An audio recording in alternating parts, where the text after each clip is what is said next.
A common criticism of the Pokemon trading card game is that it lacks player interaction, which is seen in the other top card games, like trap cards in Yu-Gi-Oh! And counterspells in Magic. What if I told you the Pokemon TCG actually has plenty of ways to interact with the opponent's board, their hand, and even their deck in just about every format? Even lesser known is that Pokemon has several cards in its history which behave like trap cards and counterspells. Today we'll look at 5 examples of these unique cards, and what they might look like in the modern Pokemon TCG. Number 1. Slowking. Slowking from Neo Genesis had the Pokemon power Mind Games. The original printing of this card in Japan read, "If Slowking is your active Pokemon, whenever your opponent plays a trainer card, you may flip a coin. If heads, that card does nothing, put it on top of your opponent's deck." The English version of the card was misprinted by Wizards of the Coast and omitted the first line specifying Slowking must be active to use this power. Because of that, Slowking was one of the most powerful cards around for a long while, until Wizards of the Coast banned it for the 2003 season. Now, was this really a trap card in Pokemon? In Yu-Gi-Oh!, trap cards are played face down and activated when their condition is met, like Magic Cylinder.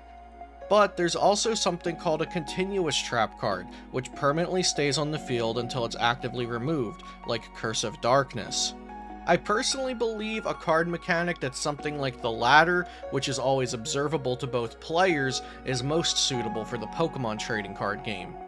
So Slowking's Mind Games could prevent your opponent from using a trainer card, but they have that information up front and can calculate the risk versus the reward, opposed to hoping you don't have an undisclosed card in your hand that can trigger at any moment. If this Slowking was remade for today's standard format, it might look something like this.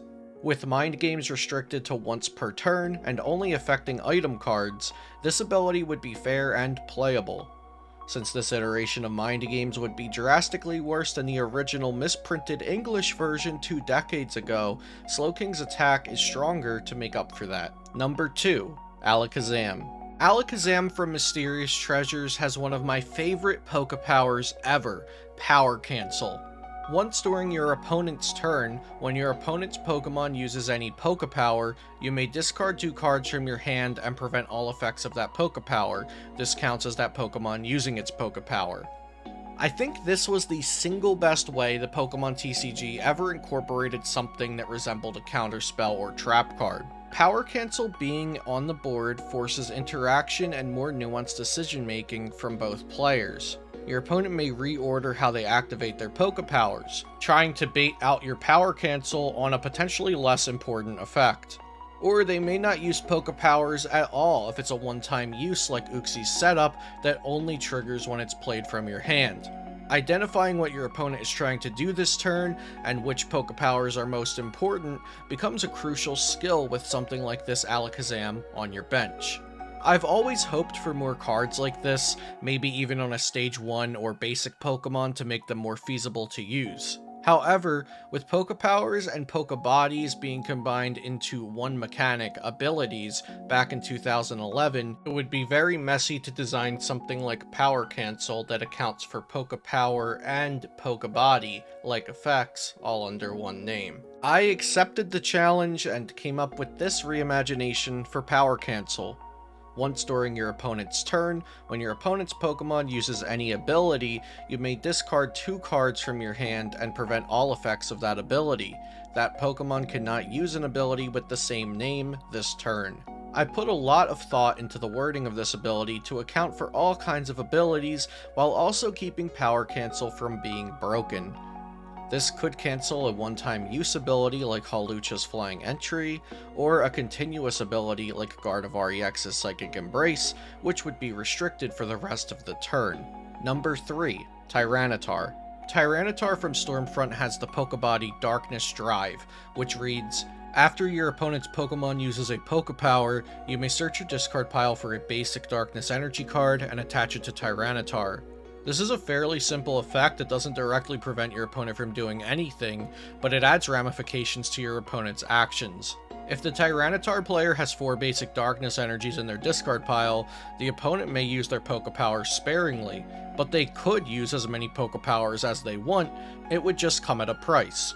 As I stated for the previous 2 examples, having an effect like this on a Pokemon that makes your opponent rethink their strategy and put more weight into each of their decisions can only be positive for the competitive integrity of the game. This especially stands with something like this Tyranitar, which doesn't actually stop your opponent from playing the game in any way at all, but it adds strategy and player interaction to the battle. Tyranitar's Darkness Drive would be simple to reprint with some small updates. In addition to changing its Pokebody to an ability, I raised its HP and damage. Number 4. Team Galactic's invention, Power Spray.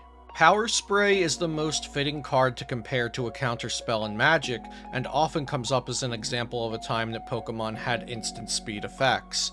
Instant speed cards in Magic the Gathering are cards that can be played on either player's turn as the initial card in a phase, or as a reaction to something else. In modern day Pokemon TCG, this type of interaction is a foreign concept, since all cards are playing during your own turn, and you only make actions on your opponent's turn if they play a card which prompts you to, like Escape Rope, which forces you to switch your Pokemon, or Judge, which forces you to shuffle your hand into your deck. Power Spray is a one-of-a-kind trainer card that allows you to cancel a Pokepower that your opponent has attempted to activate. This was tricky in competitive Pokemon, since players weren't used to waiting for permissions to use their effects.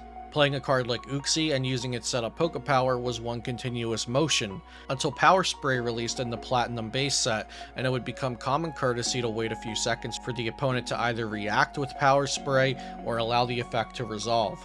This would have been a much bigger issue if not for the clause on Power Spray that says the player must have more than 2 SP Pokemon in play. So if your opponent did not have more than 2 of this special type of Pokemon in play, you could carry on with your Pokepowers and not wait for any sort of reaction from your opponent.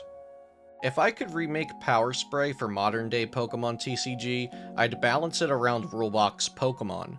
My new version of Power Spray could only be used to cancel an ability on a Pokemon with a rule box, and could only be used by players with 0 rule box Pokemon in play. Number 5. Headringer and Jamming Net. Headringer and Jamming Net were unique Team Flare Gear Pokemon tools that you could attach to your opponent's Pokemon. This is the first, last, and only time Pokemon would print tool cards that were designed to attach to the opposing player's Pokemon. These admittedly aren't anything like trap cards in Yu-Gi-Oh! Or counterspells in Magic, but they are also unlike any sort of interactions we've seen in the Pokemon trading card game. These 2 unique cards would most appropriately be compared to aura enchantments in Magic the Gathering, like the card Pacifism, for example. Both of these cards could only be attached to Pokemon EX, which slightly limited their use, but not by much, since EX Pokemon cards were widely played in most competitive decks at the time. Headringer increased the energy costs of the attacks on the Pokemon it was attached to, and Jamming Net decreased the amount of damage the Pokemon's attacks dealt. This made for some interesting decisions in-game. If you suspected your opponent was playing one of these Team Flare tools, you might prioritize attaching your own tool cards to your Pokemon EX before the opponent could attach their Headringer or Jamming Net. There was also the card Tool Scrapper, which discarded tool cards from play, but did not specify discarding them from your opponent's Pokemon. This would allow Tool Scrapper to remove your opponent's tool cards that were attached to your own Pokemon. The Team Flare tools would be easy reprints, since the only thing that would have to change is the uppercase EX and the special text. Other than that, these could function in today's game as is. If you learned something new about the Pokemon trading card game in this video, let me know what it was in the comments. There are more questions answered about the history of the Pokemon TCG in this next video. Thanks for watching here on Celio's Network.